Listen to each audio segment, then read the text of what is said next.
आज की इस भाग दौड़ भरी जिंदगी में हम सभी के लिए रिश्तों के लिए समय निकालना बहुत मुश्किल हो गया है। इन रिश्तों को संभाल कर रखना, संजो कर रखना एक मुद्दा बनता जा रहा है। ये हम सभी के साथ है। हम सभी की जिंदगी ना बहुत बिजी हो गई है। सुबह से लेकर रात तक हम भाग रहे हैं। वो मूवी है ना भागम भाग, भागो सो भागो, बस भाग रहे हैं हम लोग। और वहीं इस भाग दौड़ के चक्कर में ना हमारे जो रिश्ते हैं कहीं ना कहीं हमसे पीछे छूटते जा रहे हैं। की बात आप सभी लोग मानेंगे जरूर। ये जो रिश्ते होते हैं ना, ये बिल्कुल एक नाजुक डोर से बंधे होते हैं। और जब हम इनको इतनी तवज्जो नहीं देते ना, इनके लिए समय नहीं निकालते, तो क्या होता है, ये बिखरना शुरू हो जाते हैं। जब इन रिश्तों में गलत फहमियां आती है ना, तो हमें अलर्ट हो जाना चाहिए। समय रहते ही अगर हम इन गलत फहमियों को दूर कर लें तो बहुत अच्छी बात है। नहीं तो एक समय ऐसा आता है जब ये रिश्ते टूट जाते हैं। वैसे ही जैसे एक धागा टूटता है तो उसको जोड़ने के लिए हमें गांठ लगाना पड़ता है, रिश्ते भी वैसे ही होते हैं। मगर कुछ भी कहिए जनाब, गांठ तो रह ही जाती है ना, वो बात नहीं बनती। तो समय रहते ही अगर हमें रिश्तों को संभाल ले, संजोना सीख ले, तो कितनी अच्छी बात है। आज मैं बात करूंगी स्पेशली हस्बैंड वाइफ के रिलेशन को लेकर। ये जो रिश्ता है ना बहुत ही नाजुक होता है। मतलब मैं ये कहूंगी कि जो एक हस्बैंड वाइफ का रिलेशन है ना, ये एक विश्वास की डोर पे बंधा है। बस अगर विश्वास है तो ये रिश्ता कायम है, अगर विश्वास नहीं है ना तो ये रिश्ता कभी भी नहीं चल सकता। आज हम जानेंगे छोटी छोटी सी बातें जिनको हम अपनी लाइफ में अगर अपना लेना तो ये रिलेशन बहुत ही ज्यादा कामयाब हो सकता है। पहली चीज, बात कीजिए। बात भी ऐसे नहीं, खुलकर बात करें। यूजुअली क्या होता है ना कि जब हमारी नई नई शादी होती है तो थोड़ा सा एक हेजिटेशन होता है, हम खुलकर बात नहीं कर पाते। मगर हमें ऐसा नहीं करना। आपको जो भी बात करनी है ना, अपनी पूरी बात रखें, खुलकर करें। क्योंकि अगर आप आधी अधूरी बात करेंगे ना तो कहीं ना कहीं कुछ कमी रह जाएगी, क्लैरिफिकेशन नहीं हो पाता और वो एक गलत फहमी को पैदा करता है। तो ऐसा मत कीजिए, आराम से बात कीजिए। एक दूसरे की बात को आराम से ध्यान से सुने। एक दूसरे की ना फीलिंग्स की कदर कीजिए, रिस्पेक्ट दीजिए एक दूसरे को। ये बहुत जरूरी है और सबसे इंपॉर्टेंट भी है।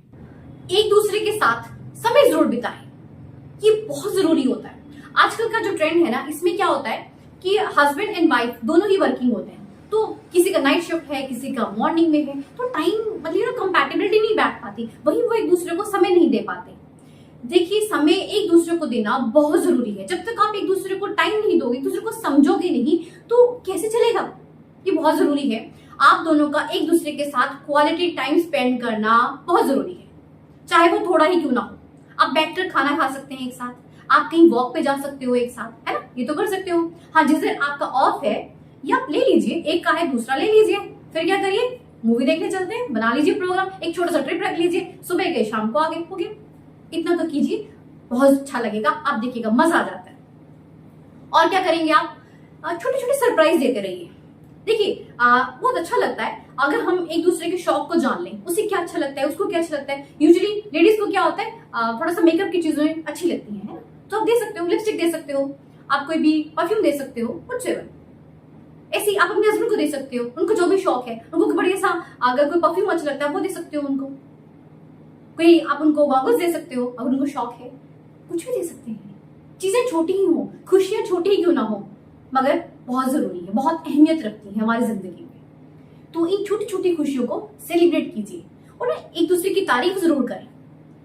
जो भी बंदा पहन रहा है या बंदी पहन रही है, तो ना बोलिए, क्या बात, आज तो बहुत स्मार्ट लग रहे हो, या बहुत स्मार्ट लग रही हो भाई। सामने वाले बंदे के अंदर एक कॉन्फिडेंस आ जाता है जब हम प्रेज करते हैं। ये प्रेज एक अपने आप में ना बड़ी ताकत है भाई। आप लोग देखो ना, अगर हमारे को प्रेज करते हैं कितना अच्छा लगता है, तो ये जरूर कीजिए। इवन रूटीन में रखिए, बहुत अच्छी लग रहे हो भाई, आपके ऊपर ना जीन्स सूट ज्यादा अच्छी लग रही है। कुछ भी जो भी आप फील करते हो एटलीस्ट बोलो भाई, है ना। आपको कुछ अगर कमी लग रही है तो आप उसको क्लियर करवा दो, निखार ले आओ, मगर एक दूसरे को समझो, दैट इज मस्ट। और क्या करना है, एक दूसरे की ना गलतियों को माफ करिए। अब देखो, हम कोई भगवान तो है नहीं है कि कोई गलती हम करेंगे नहीं, सभी करते हैं, ठीक है। तो कोई बात नहीं यार, उनको थोड़ा सा जाने दिया करो, ऐनी तवज्जो देने की जरूरत नहीं है। एंड अगर कोई गलती हो गई दोनों में से किसी से भी, तो आप अपने तक ही रखें, है ना, शोरगुल में जाने की जरूरत नहीं है। स्पेशली क्या होता है ना, जो लड़की होती है वो एक नए एनवायरनमेंट में है अभी, तो उसको थोड़ा टाइम लगता है यार। अगर उससे कुछ गलती हो गई है तो उसको ढक लीजिए, कोई बात नहीं, मुद्दा मत बनाइए, वहीं उस बेचारे का कॉन्फिडेंस लूज हो जाता है। करेक्ट। ऐसे ही अगर हस्बैंड से कुछ हो गई है गलती छोटी मोटी सी भी, कोई बात नहीं, आप अपने तक रखिए, अपने मायके तक बताने की जरूरत नहीं है। बहुत इंपॉर्टेंट बात है ये। कोई भी अपनी बात को दूसरों तक शेयर करते हैं ना, तो वो छोटी सी बात भी ना एक राई का पहाड़ बन जाती है। तो अपने आप सॉर्ट आउट कर लीजिए, कोई बात नहीं, गलतियों से तो इंसान सीखता है, ठीक है। और क्या करना है जी, एक दूसरे के ऊपर ना इतना फेथ रखना है, इतना फेथ कि कोई भी आपको कुछ भी बोल जाए ना, वो आपका विश्वास जगमगाना नहीं चाहिए। अक्सर क्या होता है ना कि तीसरे बंदे को कुछ ना कुछ आप लोगों में कमी नजर आएगी, ठीक है। वो आपको आपके पार्टनर को लेके कोई ऐसी बात जरूर बोलेगा कि हाँ आप उसको लेके थोड़ा नेगेटिव हो जाओ, मगर आपको कोई फर्क नहीं पड़ना चाहिए। आपको इतना विश्वास होना चाहिए कि हाँ मेरी वाइफ, मेरा हस्बैंड ऐसा नहीं करेगा। जो भी आपको थर्ड पर्सन कुछ बोलता है, आपको मानना नहीं है, इतना विश्वास रखिए। ये जो विश्वास है ना, मैं आपको पहले भी बताया कि हस्बैंड वाइफ के रिलेशन में एक विश्वास ही तो है। अगर ये है तो सब कुछ है, अगर ये नहीं है तो फिर तो कुछ भी नहीं है। और जिसकी भी लाइफ में ये नहीं होता ना, जिस कपल की जिंदगी में भी फेथ नहीं है, तो दुनिया उनका फायदा उठाती है। अब देख लीजिए, आपके आसपास आपको बहुत से एग्जाम्पल दिख जाएंगे, करेक्ट। और क्या करना है जी, एक चीज और आपसे कहना चाहूंगी कि जो ये हस्बैंड वाइफ का रिलेशन होता है ना, अक्सर जब कुछ साल बीत जाते हैं तो ये थोड़ा सा ना बासी बासी सा फील होता है लोगों को, मतलब एक नयापन सा खत्म हो जाता है। ऐसा नहीं करना भाई, यू नो, अपनी लाइफ में वही नयापन बना के रखिए, ठीक है। एक दूसरे को टाइम देते रहिए, चाहे बच्चे हो गए हैं, आप चाहे बड़े हो रहे हैं, कोई बात नहीं, ठीक है। जन्म जन्म का साथ है, ये बंधन तो जन्मों का बंधन है, तो इसको प्यार से निभाइए। इसमें एक नयापन जोश हमेशा रखिए, ठीक है। दिया जलता ही अच्छा लगता है ना, बुझा हुआ दिया नहीं अच्छा लगता। तो खुशियां बांटते रहिए, खुश रहिए। एक चीज और मैं कहूंगी, शायद कुछ लोगों को ये थोड़ी सी बुरी भी लगे, जो मैं देखती हूँ यूजली क्या होता है ना कि कुछ ऐसा होता है घरों में कि जो जेंट्स लोग होते हैं ना, थोड़ा सा वो हाई पिच में बात करते हैं, तो उससे क्या होता है कि जो फीमेल फैक्टर रहता है ना, वो टॉलरेट नहीं कर पाती है। दो चीजें होती हैं, या बहुत रोती हैं, करेक्ट। वहीं दूसरी तरफ क्या होता है कि वो एग्रेसिव होकर अपना भी गुस्सा शो करती है। तो दोनों ही चीजें अच्छी नहीं है, कहीं ना कहीं ये आपके रिलेशंस को खत्म करती है।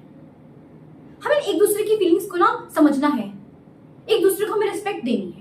आप एक बात बताइए, क्या आप अपने बॉस के आगे चिल्लाकर बात कर सकते हो? नहीं ना।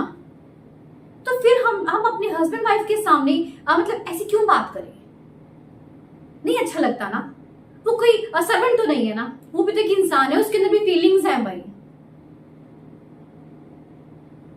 ये मैं आपको बोला कि शायद कुछ लोगों को ये बात बुरी लगेगी, बट ये सच है। प्लीज ऐसा मत करें। थोड़ा सा जो आपका बिहेव है ना, उसमें चेंज लाएं। ऐसा नहीं है कि आप सब कुछ करता धरता है, करने वाला भगवान है, उसने तो आपको जरिया बनाया है, ठीक है। अपनी मतलब खुद से दूसरों को कमजोर नहीं समझे कि मैं ही उस पर हावी हूं, ऐसा नहीं है। अपने रिश्तों में मजबूती बनाकर रखें, उन्हें कमजोर मत पड़ने दें। ये तो रिश्ता मतलब भगवान की एक नेमत है, इसे संजो के रखिए। कितना अच्छा लगता है ना जब हस्बैंड वाइफ का रिलेशन बढ़िया चलता है ना, और उनके अंदर प्यार होता है। एक दूसरों के लिए आप एक सबक बनिए, आपको देखकर लोग मिसाल दें, क्या कपल है यार, मस्त एकदम, ऐसे रहिए। ये लड़ाई झगड़े, आपस में मिसअंडरस्टैंडिंग्स मत रखें। कोई भी गलतफहमी है ना, उसको क्लियर कर लीजिए, कुछ भी नहीं है, कोई मुद्दा ही नहीं है। अब देखो, कोई भी इंसान परफेक्ट तो होता नहीं है, कमियां सभी के अंदर है। या तो आप उन कमियों को एक्सेप्ट कर लें, मान लें, या फिर उनको रेक्टिफाई करवाएं, कुछ भी कर लीजिए। आप ही के तो हाथ की बात है, मगर करना नहीं है। और एक चीज और है, थोड़ा सा पर्सनली उससे बता रही हूँ, एक बात मानिए मेरी, जब भी दोनों में से कोई भी लड़ाई के बाद नाराज हो जाता है ना, तो दूसरा मना ले भाई, कहीं छोटे नहीं होते, कोई नहीं देख रहा आपको, मना लिया करो। चाहे किसी को मनाना पड़े, है ना, चाहे वाइफ को मनाना पड़े, चाहे हस्बैंड को मनाना पड़े, यार मना लो, कोई दिक्कत नहीं है। अक्सर हम ना अपनी ईगो को आगे ले आते हैं, मैं क्यों मनाऊं भाई, मैं तो छोटा हो जाऊंगा या मैं छोटी हो जाऊंगी। कुछ नहीं होता, हमारी हाइट उतनी ही रहती है जितनी है, कहीं नहीं हम घिस जाते, बस हमारी सोच छोटी सी हो जाती है थोड़ी, है ना। तो सोच को बड़ा रखें, ऊंचा रखें, और इतना खिंचाव मत लाएं लाइफ में, है ना। अक्सर रस्सी को खींच के रखेंगे तो क्या होगा, टूटने के कगार पे आ जाती है। फ्लैक्स कर दीजिए, थोड़ा सा फ्लेक्सिबल हो जाइए रिश्तों को लेकर, और एंजॉय कीजिए अपनी लाइफ। आशा करती हूँ कि शायद मेरी एक छोटी सी कोशिश आप लोगों के कुछ काम आ सके, और आप लोगों के रिश्ते पहले से भी और ज्यादा बेहतर हो सके। तो इसी आशा के साथ मिलते हैं एक नई वीडियो में। चैनल को सब्सक्राइब जरूर कीजिएगा। Thank you so much.